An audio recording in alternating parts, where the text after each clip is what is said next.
Now we are going to talk about secondary data or secondhand analysis. This relates mostly to the McCastin reading. Secondary data is the analysis of data or information that was either gathered by someone else or for some other purpose than the one currently being considered, and often is the combination of the two. It can be referred to as outcome data because it often shows the condition or status of a group, but does not offer insight as to why or how the condition of the group came to be. Examples of secondary data include scholarly journals, official statistics, trade journals, and literature reviews. You can find secondary data in a variety of places, including libraries, government documents, the intranet, and make use of local experts. They will guide you to resources that you may not have been aware of. When using secondary data, there are some questions to ask yourself, such as, who is the intended audience?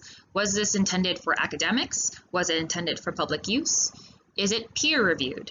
What kind of resources did the organization have? Were they well-funded? Were they funded by an organization that may have a need for biased data? Is it a primary or secondary source, and does the data make any sense to you? Pros of secondary data include that it is cost-effective. Somebody else has gathered a large amount of data for you, and that saves an individual time and money. It is accessible, especially now with the internet, can provide a baseline to compare primary data results to.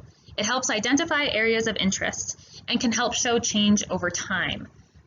Cons include that it is not a perfect reflection of reality. These data sets often cannot reflect group or individual values. It needs cross-analysis, which is more work. It may not be comparable to other secondary data, and that needs to be in consideration when you look into secondary data, and it is overwhelming. The numbers can be large, and it's hard to synthesize. So finally, secondary data complements, but does not replace primary data collection and should be the starting place for any research activity.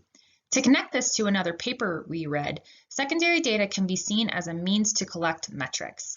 In the McKinney and Cubbage paper, they established metrics from secondary data that analyzed their indicators that supported their criteria.